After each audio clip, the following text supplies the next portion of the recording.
Salut à toutes et à tous.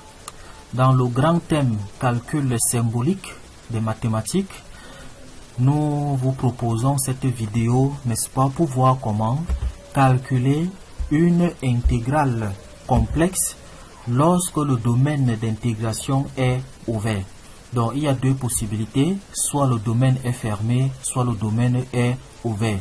Alors cette vidéo s'attardera spécifiquement au cas où, n'est-ce pas, le domaine est ouvert. Alors nous vous rappelons d'abord cette définition. L'intégrale de la fonction f le long d'une courbe C, ici bien sûr la courbe C est ouverte, elle est donnée par la relation intégrale de f de z dz est égale à l'intégrale allant de a à b de f de z de t fois z prime de t et fois dt. A et b ici étant, n'est-ce pas, les limites de notre domaine. Lorsque le domaine ne se délimite par A et B, alors A et B constitueront dans ce sens-là, n'est-ce pas, les bornes de l'intégrale. Donc, c'est ça la formule à appliquer lorsque nous avons affaire à une intégration dont le domaine est ouvert. Voyons un peu de plus près de quoi est-ce qu'il s'agit concrètement. Alors, l'exemple en face de nous, c'est celui d'une fonction 2z bar plus 5 sur le segment délimité par les points d'affixe 1 plus i et 1. Alors, la question est celle de savoir quelle sera la valeur de cette intégrale sur ce domaine. Alors, plusieurs étapes concourent, n'est-ce pas, à l'obtention de ce résultat. Nous commencerons donc par la première, qui est le paramétrage, n'est-ce pas, du domaine en question. Notre domaine ici, c'est un segment.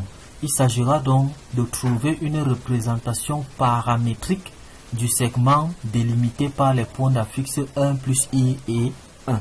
Ceci dit, nous avons notre segment là.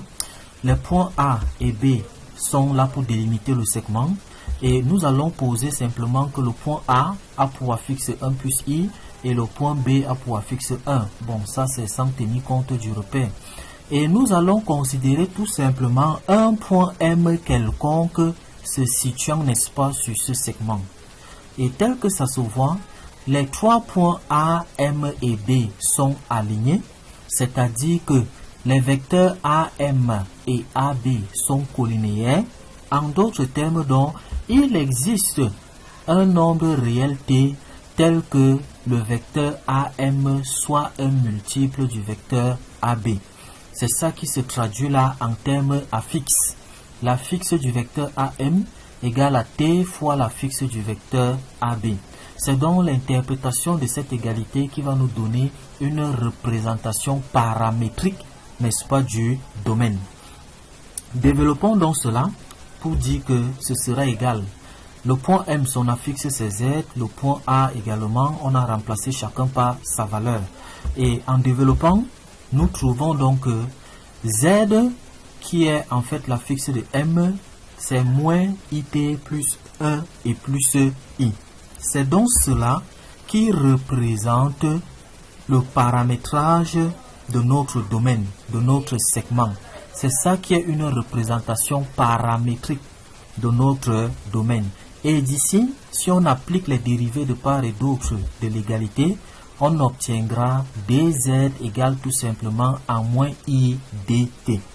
Voilà deux informations qui nous seront capitales pour la suite, n'est-ce pas, de l'exercice. Deuxième étape maintenant, nous chercherons à connaître les bornes de notre intégrale.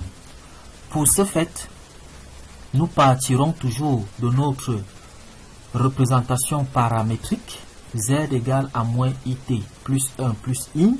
De là, nous tirons tout simplement t, tel que c'est en face de nous, et nous nous dirons que lorsque z est égal à a ici, c'est la première extrémité du segment.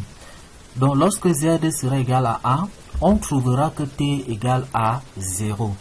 Et lorsque z sera égal à la seconde extrémité du segment, on trouvera que t égale tout simplement à 1.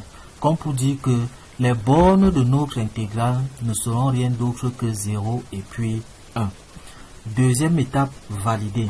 Maintenant, nous passons à la troisième étape, c'est-à-dire nous allons rechercher l'expression de f de z dz en fonction, n'est-ce pas, de notre paramètre t.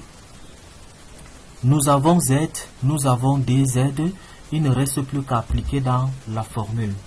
Partant donc de f de z, lorsqu'on remplace chacun par sa valeur, nous trouvons que f de z s'exprime en fonction de t par la relation 2it moins 2i plus 7.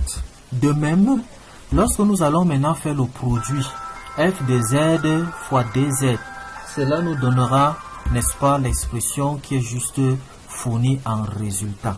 Voilà donc, n'est-ce pas, nous avons f de z fois dz. Il ne nous reste plus donc à calculer à proprement parler l'intégrale. Ceci dit, l'intégrale de f de z dz sera donc égale à l'intégrale de 0 à 1 multiplié par l'expression de f par rapport au paramètre t. Et lorsqu'on cherche la primitive de la fonction entre parenthèses, voilà l'expression que nous obtenons. Et lorsqu'on l'évalue, on trouve aisément que le résultat c'est moins 1 moins 7i. On peut donc dire avec gaieté que l'intégrale que nous cherchions à calculer a pour valeur moins 1 moins 7i. Je vous remercie donc pour votre écoute. En cas d'incompréhension ou bien de remarques négatives, faites-nous part. Nous sommes à votre écoute.